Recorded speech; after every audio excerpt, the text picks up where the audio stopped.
आइए आप सभी का हमारे YouTube चैनल खंगार राजघराना में स्वागत है। जैसा कि आप सभी को विदित है कि खंगार राजवंश प्राचीन काल से ही गौरवशाली क्षत्रिय राजवंश रहा है। इस वंश के पूर्वजों का राज्य गुजरात के जूनागढ़, गिरनार, कच्छ, भुज, सौराष्ट्र और सिंध आदि क्षेत्रों पर रहा है।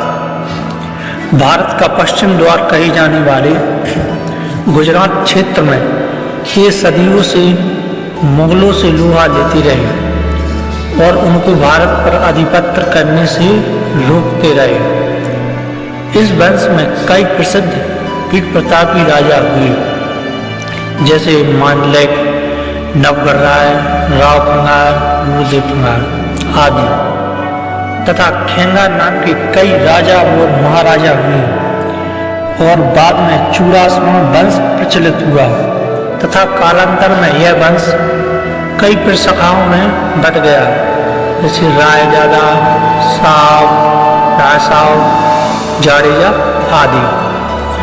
पृथ्वीराज चौहान तृतीय के समय खेत सिंह खंगार नामक राजा, जो कि जूनागढ़ के वीर प्रतापी महाराजा गुरुदेव के पुत्र थे, जो कि परिस्थितिवश पृथ्वीराज चौहान तृतीय की सहायता अपने छोटे भाई जयसिंह को जूनागढ़ का राज्य देकर पृथ्वीराज चौहान के साथ दिल्ली आए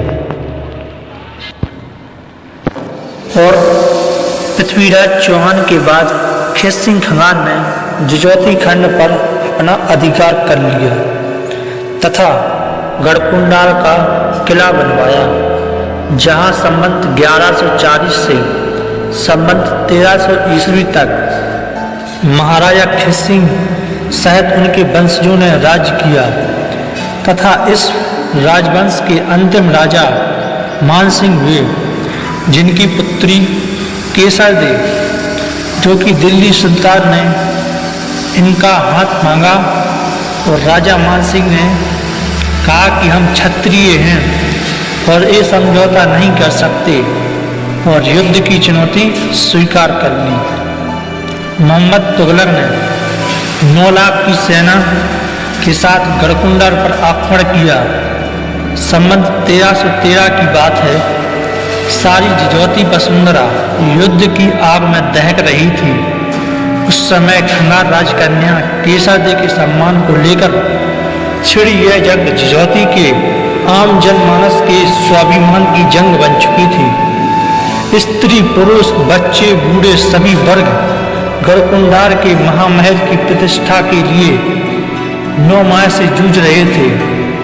बर्बर तुगलक की बड़ी सेना के सामने पराजय सुनिश्चित थी, पर यह भूमि तो जुझारू संस्कृति के पालक पोषक खंगार भूपतियों की थी, जिन्होंने झुकना नहीं, जूझकर जीना मरना ही सीखा और सिखाया था। महिलाएं सुबह से अपने पति, पुत्र और भाइयों को विजय तिलक कर यह वचन देकर युद्ध में भेजने लगी कि जब तक हम में सामर्थ्य है तब तक हम भी जजौती के हर मोर्चे की सुरक्षा में सनद रहेंगे और सामर्थ्य खत्म होने के उन्हें पर अग्नि का वर्ण कर जय जय कर जोहर करेंगे।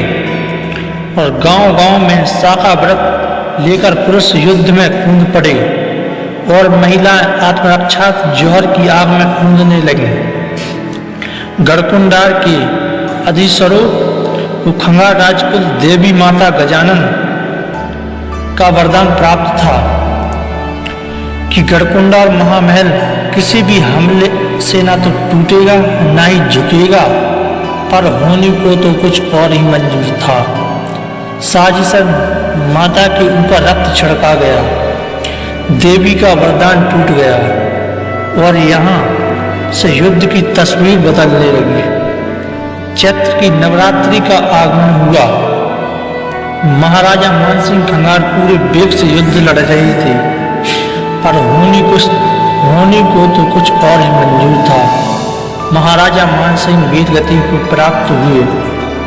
महारानी केसर दे ने जौहर व्रत का पालन किया किंतु युद्ध रुका नहीं। राजकुमार बरदाई सिंह छत्र धारण किया और खंगार कुल कन्या केसर दी ने भरोसा दिया कि मेरे जीते जी तुगलक की फतह नहीं होगी और मैं उसकी आती हुई सेना का विनाश करूंगी। खंगार सेना साका लेकर मैदान में कूद पड़ी। भयंकर मारकाट मची। खंगार योद्धाओं का अप्रियतम शौर्य शत्रु सेना में भय उत्पन्न कर गया। वे सिर्फ मरने और मारने को युद्ध में थे। हर हर महादेव के भीषण हुंकार से तुगलक सेना गीली पीली होने लगी। तुगलक सेना की कमान फिरोज शाह का साला संभाल रहा था। खंगारों का संख्या भले ही कम था, पर मनोबल के वे बहुत धनी थे। भाग्य की विडंबना देखिए, भेड़ियों ने सिंहों को घेर कर नेस्त नाबूद कर दिया।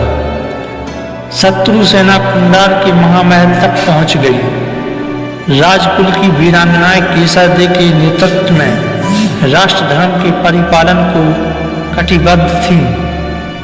खंगोरियां पहने वाली काली की साक्षात्कार कराने को तत्पर थी। लुटेरे शत्रु सैनिक रणचंडियों की बैठ चढ़ रहे। शत्रु प्रबल था और राष्ट्र धर्म की सुरक्षा अनिवार्य थी। दामन पर दाग न आए, इसलिए ज्वार की आग प्रज्वलित कर दी गई। माताओं के बच्चे जो कि शत्रुओं के हाथ न पकड़कर इनके दास न बन जाएं, इसलिए माताओं ने अपने कलेजों के टुकड़ों को अपने हाथों से काट डाले और राष्ट्र धर्म के परिपालन में राजकुमारी केसर दे सहित वीरांगनाओं ने आग में सर्वस्व की आहुति दे दी। इस प्रकार खंगार सत्ता का पतन धीरे धीरे समाप्ति की ओर बढ़ता गया और खंगार वंश की एक शाखा जो कि चंदेरी में राज्य स्थापित किया, जिसके एक वीर प्रतापी महाराजा मेदिनी राय खंगार हुए, जो कि राणा सांगा के भांजे थे। मेदिनी राय खंगार 28 जून 1528 ईस्वी को बाबर से युद्ध हुआ, जिसमें महाराजा मेदिनी राय दुर्भाग्यवश वीरगति को प्राप्त हुए और रानी मणिमाला ने 1636 के साथ इतिहास प्रसिद्ध जौहर किया, जिसकी लपटें आज भी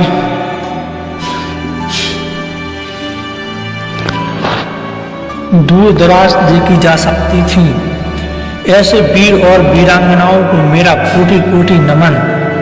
गढ़कुंडार को तुगलक द्वारा जीतकर अपने चापलूसों को वहां का राजा नियुक्त कर दिया गया। इसके बाद चापलूसों द्वारा गढ़कुंडार से राजधानी हटाकर ओरछा राजधानी बनाकर जजौती खंड का नाम बदलकर बुंदेलखंड कर दिया गया। शेष बचे खंगार राजपूत अपने गृह राष्ट्र गुजरात जा रहे थे। कुछ तो रास्ते में ही राजस्थान में बस गए तथा कुछ अपनी आन बान और शान हेतु सम्मान बचाने के उद्देश्य से आरण अशोकनगर के जंगलों में बसकर बागी जीवन जीने पर मजबूर हो गए तथा धीरे धीरे सामाजिक मुख्य धारा से दूर होते चले गए। लेकिन देशभक्ति का जज्बा कम नहीं हुआ। देशभक्ति का जज्बा एक बार फिर 1857 की क्रांति में दिखाई दिया, जिसमें पिछोर के बागी ठाकुर लंपू सिंह खंगार ने, जो कि अंग्रेजों के छक्के छुड़ा दिए थे उस वक्त, तभी अंग्रेज खंगारों से परेशान होकर 1871 में एक क्रूर कानून पास किया, जिसे क्रिमिनल ट्राइब्स एक्ट कहा गया, जिसके अंतर्गत खंगार राजपूतों को प्रतिबंधित कर दिया गया। जिसके अंतर्गत एक गांव में केवल एक ही खंगार परिवार रहने की इजाजत दी जाती थी।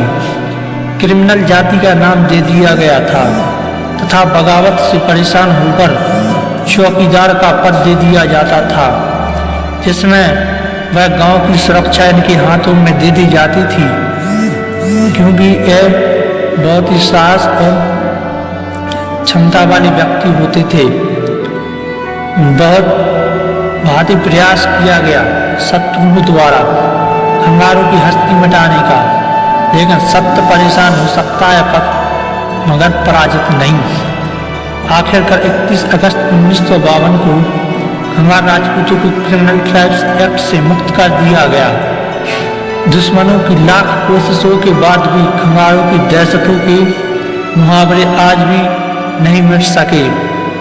जैसे कि आप सभी को बताना चाहता हूँ, पहला भोर मछों और खंगार की जात, सौदन बदियो आधी रात। धन्यवाद आप सभी का। अगली वीडियो में आप सभी को एक नई रोमांचक और अच्छी शानदार ऐतिहासिक स्टोरी के साथ उपलब्ध रहेंगी। जय मां भवानी।